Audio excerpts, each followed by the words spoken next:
नमस्कार, मैं हूं नीतीश पांडे और आप देख रहे हैं अमर उजाला।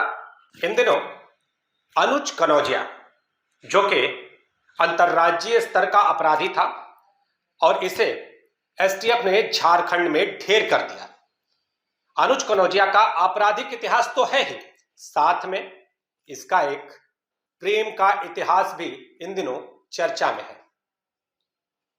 आपको बता दें कि जो साल था वो 2009 था और इस दौरान अनुज कनौजिया, जो कि शार्प शूटर कहा जाता था, वो गाजीपुर और गाजीपुर के दुल्लापुर जो सटाही इलाका है और इसके अलावा आजमगढ़ में अपनी दहशत को बढ़ा रहा था, अपने पूरी गैंग को संचालित कर रहा था और इस दौरान दुल्लापुर बाजार में उसका आना जाना था। इस बाजार में ही एक मेडिकल स्टोर था और इस मेडिकल स्टोर पर एक फोन पीसीओ होता था और वहां पर उसकी प्रेमिका रीना राय, उसके पिता की दुकान थी। और जब अनुज अपनी प्रेमिका को फोन करता था तो इस पीसीओ का जो मालिक था उसको बुलाने के लिए कहता था, लेकिन एक दिन पीसीओ के मालिक से कुछ अनबन हो जाती है, जिसके बाद पूरी की पूरी गैंग लेकर अनुज कनौजिया पीसीओ पर धमक जाता है और पीसीओ संचालक के भाई की हत्या हो जाती है।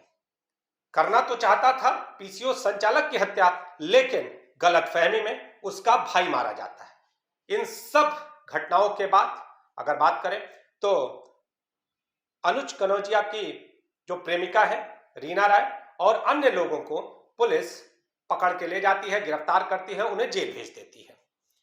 और इन घटनाओं के बाद अनुज कनौजिया पूरी तरह से पेशेवर अपराधी बनता है और इस अपराध को आगे लगातार जारी रखता है। कुल 23 मुकदमे उस पर दर्ज थे और अकेले अगर बात करें तो गाजीपुर में अलग अलग थानों में 7 मुकदमे संगीन धाराओं में और गंभीर अपराधों में उसके ऊपर दर्ज थे।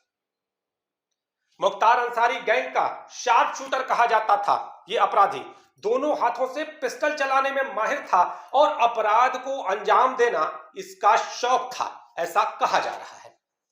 तो जिस तरह से पुलिस ने इसका एनकाउंटर किया है, अपराध पर चोट की है, उन अपराधियों को सबक लेना चाहिए जो कि अपराध को करने में माहिर होते हैं।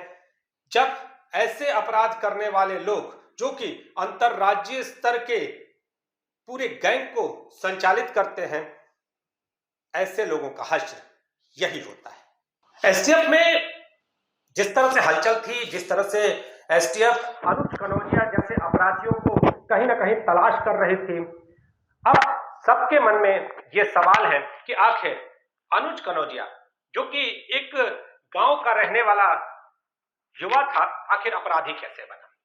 तो आपको बताएं कि ये जो शातिर अपराधी था, इसकी अपराध की कहानी मुख्तार अंसारी से, उसकी गैंग से जुड़ने की कहानी तो दिलचस्प है ही।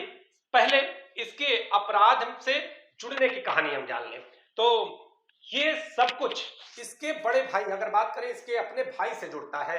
इसके भाई का भी अपना एक कहे कि मारपीट जैसी घटनाओं को अंजाम देने का एक इतिहास है और ऐसा कहा जाता है कि इसके भाई की किसी दूसरी गैंग से हाथापाई होती है और हाथापाई होने के बाद दूसरी गैंग के व्यक्ति की हत्या हो जाती है और उस हत्या के बाद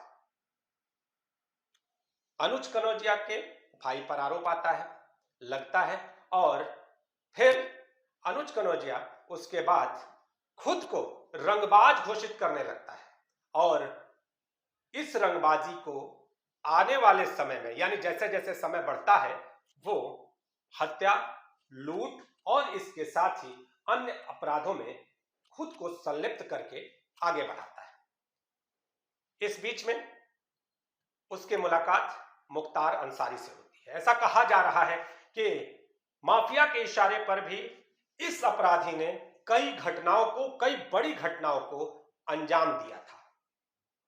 अब इसका अंजाम सामने है और ये सारा अंजाम जो इसने घटनाओं के रूप में दिया था, इस अपराधी के शूटआउट के बाद ये उदाहरण देता है कि अपराध और अपराधी का हश्र यही होता है।